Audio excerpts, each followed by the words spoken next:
Para finalizar esta sección de funciones especiales, hablaremos de la función parte entera, o en algunos textos se conoce con el nombre de función escalera. Entonces la función parte entera está denotada, es muy similar a como si fuera la función valor absoluto, solamente que estoy utilizando dos veces el símbolo a ambos extremos. Entonces siempre que aparezcan las dos líneas al inicio y al final, estoy hablando de una función parte entera. Entonces en esa función parte entera escogí estos valores: menos 1, 0,5, menos 0,2, 0, 0,1, 0,3, 1, 1,2, 1,6 y 2. Ahorita vamos a ver para qué se escogieron esos valores. Esto obviamente con el fin de entender un poco más a profundidad el concepto de lo que es la función parte entera. Entonces voy a empezar a hacer los reemplazos. Entonces voy a reemplazar por menos 1. Entonces parte entera de menos 1 más 1. Entonces hago esa operación. Eso es parte entera de 0, porque menos 1 más 1 me da 0. Y cuando aquí el resultado de la parte entera, o dentro de la parte entera, tengo un número no decimal, es decir, un número entero, pues el resultado va a ser el mismo. Entonces en este caso, parte entera de 0 es 0. Entonces en menos 1 da 0. Ahora voy al siguiente, f de menos 0,5. Entonces es parte entera de menos 0,5 más 1. Signos diferentes se restan, entonces me queda parte entera de menos 0,5. Perdón, de 0,5 positivo.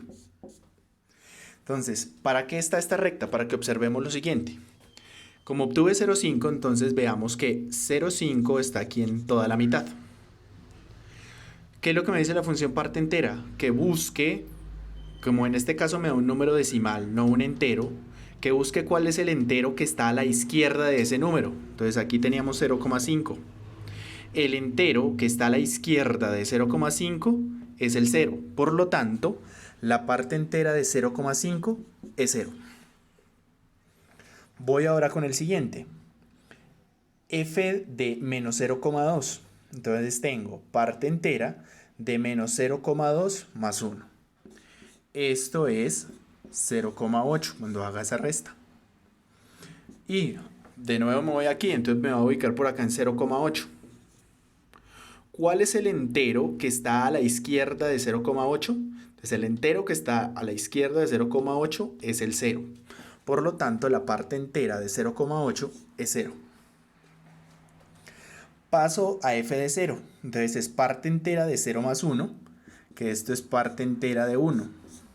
Como aquí no me dio un número decimal, sino un número entero, entonces la parte entera de un número entero es el mismo. Entonces, por lo tanto, aquí el resultado es 1. Voy a f de 0,1. Entonces es parte entera de 0,1 más 1. Luego eso me da parte entera de 1,1. Entonces me voy aquí a esta recta que hice, entonces por aquí va a ir 1,1. Entonces debo ver cuál es el entero, como este es un número decimal y no un número entero, debo ver cuál es el entero que está a la izquierda de 1,1. Entonces el entero que está a la izquierda de 1,1 es el 1. Por lo tanto, la parte entera de 1,1 es 1. Voy al siguiente, f de 0,3. Entonces es parte entera del x, que en este caso es 0,3 más 1. Luego esto es parte entera de 1,3.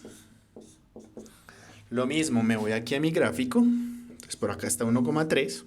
Como 1,3 es un número decimal, entonces debo ver cuál es el entero que está a la izquierda de 1,3.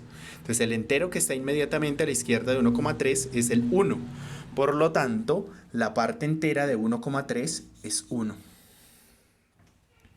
Voy ahora con f de 1. Entonces es reemplazar la x por 1. Entonces parte entera de 1 más 1.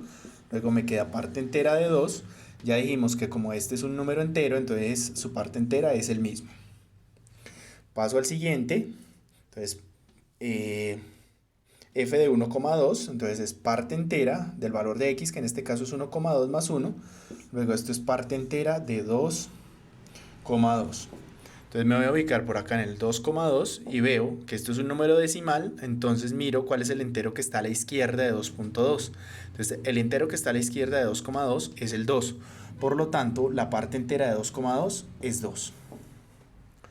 Luego tengo parte entera, o voy a hallar f evaluado en 1,6, lo cual es lo mismo que tener parte entera de x más 1, o sea, el valor de x, que en este caso es 1,6 más 1. Entonces esto es parte entera de 2,6.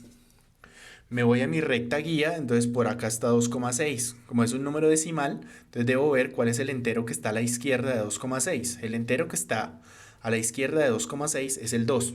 Por lo tanto, la parte entera de 2,6 es 2. Y termino hallando f de 2, que es parte entera de 2 más 1, o sea, parte entera de 3.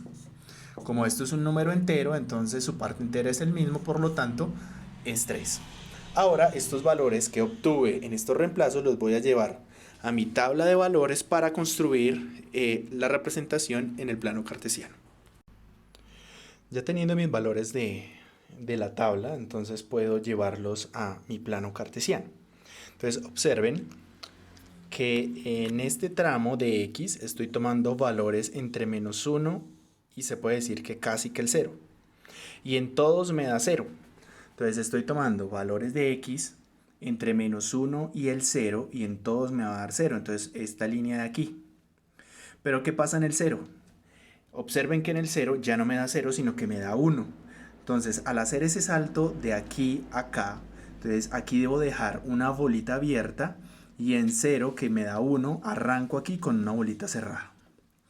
Luego observen que los números que hay entre 0 y 1, que son estos de aquí, en todos ellos me da 1. Entonces por eso todos los números que hay entre el 0 en X y el 1, todos me dan 1. Entonces por eso va esta lineecita aquí. Pero ¿qué pasa cuando llego al 1? Que en el 1 ya me dio 2. Entonces en el 2, ahí en ese, termino esa rayita o ese segmento con una bolita abierta, pego el salto y entonces dijimos que la imagen de 1 era 2 y ahí arranco con una bolita cerrada. Luego observo que los números que están entre 1 y 2, en todos me da 2. Entonces los números que están entre el 1 y el 2, en todos me da 2. Entonces marco la línea y cuando llego al siguiente entero, que es el 2, lo cierro con una bolita abierta, pego el salto al siguiente. Y entonces en 2 me va a dar 3, entonces implica que aquí iría 3. Y ya obviamente por deducción, entonces vamos a saber que todos los números que están entre 2 y 3 me van a dar este número de acá. Y que cuando llegue al 3 aquí va una bolita abierta y va a haber un salto y paso al siguiente. Y así sucesivamente. Lo mismo va a pasar aquí por abajo. Como aquí terminé o arranqué esta, perdón, en menos 1. Entonces la siguiente va a ir acá con bolita abierta acá. Y aquí bolita cerrada. Si ustedes observan, eso que me quedó ahí me quedó como una especie de escalera. Por eso es que la llaman la función escalera, la función parte entera. ¿Por qué? Porque cada pedacito me va formando un escalón. Y eso es como el esquema de lo que son las funciones parte entera. Para concluir este tema, entonces vamos a aclarar quién es el dominio y quién es el rango de las funciones parte entera. En las funciones parte entera, originalmente en todas, en especial en este tipo que vamos a manejar en nuestro curso de cálculo, el dominio siempre van a ser los números reales. Observemos que en la tabla yo tomé números decimales, tomé números enteros. Entonces, como estoy tomando cualquier tipo de número, por eso puedo afirmar que el dominio de la función son los números reales. Y observen los resultados. En los resultados vemos que todos me dan números enteros. Bueno, en este caso son positivos, pero no necesariamente siempre son positivos. Pero todos me dan enteros, ninguno me da decimal. Como ninguno me da decimal, entonces no puedo afirmar de que el rango son los reales. ¿Por qué? Porque aquí tendría que haber un resultado decimal y no lo hay, todos son enteros. Por lo tanto, el rango de esta función parte entera va a ser el conjunto de los números enteros.